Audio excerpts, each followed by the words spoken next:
নিজেরাই তো ঐক্যবদ্ধ হতে পারছেন না আলেমরা, আপনারা কিভাবে রাষ্ট্রীয় ঐক্যের কথা বলছেন? যদি ওই কোরআনের আয়াতগুলো আমরা দেখি তাহলে আমরা মুসলমানিত্বের মধ্যে নাই। জেনারেল দুই জিয়া, একজন হলো পাকিস্তানে জিয়াউল হক আর বাংলাদেশের জিয়াউর রহমান, ওনারাও দুইজন উদ্যোগ নিয়েছিলেন, তাদের দুইজনকে হত্যা করা হয়েছে। মনে রাখবেন আপনাদেরকে শয়তান তৈরি করেছে যারা সেকুলার। আপনারা লক্ষ্য করেন জিনিসটা, হয়তো কেউ মার করেন নাই, আমার নাম অনেকবার দেওয়া হয়েছে বিএনপির একজনকে সেটাও পারপাস করা হয়েছে। তো কিভাবে আপনি নিজেরাই তো ঐক্যবদ্ধ হতে পারছেন না আলেমরা, আপনারা কিভাবে রাষ্ট্রীয় ঐক্যের কথা বলছেন, আন্তর্জাতিক ঐক্যের কথা বলছেন? এখন আসলে আমি নিতে চাই না, কারণ আমার খুব লজ্জিত হই আমি মাহমুদ ভাইয়ের সামনে কথা বলতে। আজকে আপনাদের ঐতিহাসিক ভাবে চিন্তা করতে হবে। কোরআনের আজকে আমি গত রাতে 12টা পর্যন্ত আমি কোরআনের কমপক্ষে হলেও আপনার 100টার উপরে আয়াত আমি বের করেছি এই শুধু ঐক্যের বিষয়ে। আমি দেখলাম যে আসলে আমরা মুসলমানই না। যদি ওই কোরআনের আয়াতগুলো আমরা দেখি তাহলে আমরা মুসলমানিত্বের মধ্যে নাই। সাপোজ মাহমুদ ভাই আমার দেশের সম্পাদক, মাহমুদ ভাইয়ের চিন্তাধারা, উনি যে পলিসিগুলো তৈরি করেছেন ওই পলিসির বাইরে সেখানে কেউ কাজ করে কি আমার দেশে থাকতে পারবে? সহজ হিসাব। তো আমরা মুসলমান হওয়ার জন্য কোরআন অনুসরণ করতে হবে, সেই কোরআনের ধারে কাছে আমরা নাই, জ্ঞানও নাই আমাদের। বাংলাদেশের এখন একটা ঐতিহাসিক প্রেক্ষাপট সংক্ষিপ্ত ভাবে বলছি। বিশ্ব মুসলিমের ঐক্য করার জন্য সর্বপ্রথম উদ্যোগ নিয়েছিলেন কিং ফয়সাল। আপনাদের মনে আছে কিনা জানি না, আমি পড়ে দেখেন। কিং ফয়সাল এবং এই সাথে মাওলানা মওদুদী সাহেবের খুব ভালো সম্পর্ক ছিলেন। মাওলানা মওদুদী সাহেবেরও খুব উদ্যোগ ছিল এবং কিং ফয়সালকে তিনি অনুপ্রাণিত করতে পেরেছিলেন যাতে মুসলিম ঐক্যের সৃষ্টি হয়।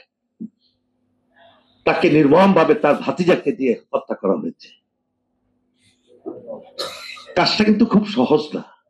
যখনই আপনি ঐক্য করতে যাবেন, একটা আধিপত্যবাদী শক্তি, ইসলাম বিরোধী শক্তি, ইহুদিবাদ, জায়নিজম, খ্রিস্টানিটি এবং হোয়াইটিজম এবং আরেকটা শক্তি ইসরায়েল, এর সাথে যুক্ত হয়েছে আমাদের ভারতীয় আধিপত্যবাদ।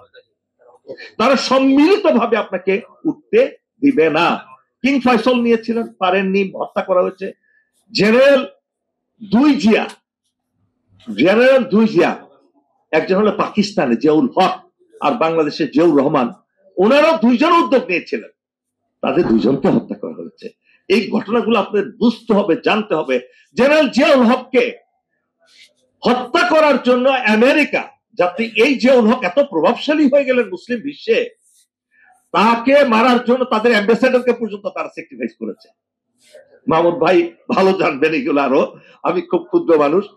অ্যাম্বাসেডরকে পর্যন্ত স্যাক্রিফাইস করেছে যাতে এই প্রেসিডেন্ট জেনারেল জিয়াউল হককে হত্যা করা হয়।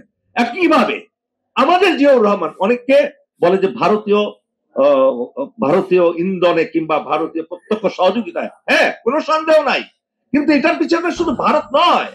আপনাদের বুঝতে হবে বাংলাদেশের সেকুলার শক্তি, আজকে জোর দিয়ে বলতে চাই, আজকে এখানে অনেকেই সেকুলার হয়তো হাজির আছেন। মনে রাখবেন আপনাদেরকে শয়তান তৈরি করেছে যারা সেকুলার। এই সেকুলার তৈরি করে মুসলমানদের মধ্যে শয়তান, অর্থাৎ মানুষ বেশি শয়তানেরা। এরা বাংলাদেশের প্রত্যেকটা সমস্যার পিছনে হলো এই সেকুলার। শেখ মুজিবকে, সে ছিল মডারেট একজন গণতান্ত্রিক ব্যক্তিত্ব, তাকে এই কমিউনিস্টরা, এই সেকুলারই কিন্তু তাকে পরিবর্তন করে এক নেতা এক দেশের মধ্যে নিয়ে যায় এবং আলটিমেটলি তার জীবন শেষ করতে হয়। একইভাবে জিয়াউর রহমানকেও।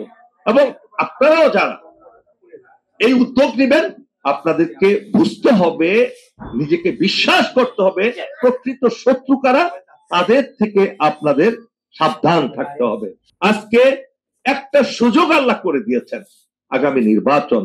দুঃখজনক হলেও সত্য, গণভোট এবং নির্বাচনটা একদিনে পড়েছে। দুইটা মেইন মেনু একসাথে খাওয়া যায় না, এই জনগণ বিভ্রান্ত হবে। 4টা প্রশ্ন দিয়েছে, 4টা প্রশ্নের মধ্যে আমি 2টা মানি না, তাহলে আমি কি করব? একটা মানি না, কি করব?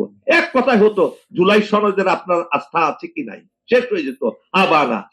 কিন্তু এটা ইচ্ছা করে জটিলতা তৈরি করা হয়েছে, যাতে এখানে একটা গভীর ষড়যন্ত্র কাজ করছে। আপনাদের বুঝতে হবে এই দেশের সেকুলাররা যারা সেই রাষ্ট্রযন্ত্রে বসে আছে, তারা চায় না এই দেশে ইসলামিক শক্তিটা আবির্ভূত হোক, তারা চায় না। তারাও জুলাই সনদকে মনে মনে বাধা দিচ্ছে, আপনারা হয়তো সেটা বুঝতে পারছেন না। তো কি করতে পারেন? আগামী নির্বাচনে এমন একটা সময় আল্লাহ আপনাদেরকে এমন একটা সুযোগ করে দিয়েছেন, যদি আপনারা ভারত বিরোধী শক্তিকে প্রতিহত করতে না পারেন, তাহলে আবার দেশ অন্ধকারে যাবে, এটা আমি শতভাগ নিশ্চিত করতে পারি। ভারত প্ল্যান এ হেরে গেছে, পরাজিত হয়েছে প্ল্যান এ, প্ল্যান বি তারা এখন গ্রহণ করেছে বি কে নিয়ে, প্ল্যান বি গ্রহণ করেছে বি কে নিয়ে। সুতরাং আমাদের বুঝতে হবে, আমাদের অনুভূতিকে জাগ্রত করতে হবে, ইমানকে শক্তিশালী করতে হবে। অনেকে ইমান বললে আবার মনে মনে মনে মৌলবাদ খুঁজে পান, সেখানে ফান্ডামেন্টালিজম খুঁজে পান। ভাইয়েরা, এটা ছাড়া কোনো উপায় নাই। যতক্ষণ না পর্যন্ত আপনাদের ইমানি শক্তি আরো বহুগুণে শক্তিশালী না হবে, কখনো পরিবর্তন আনতে পারবেন না। ইউনিটি তো দূরের কথা।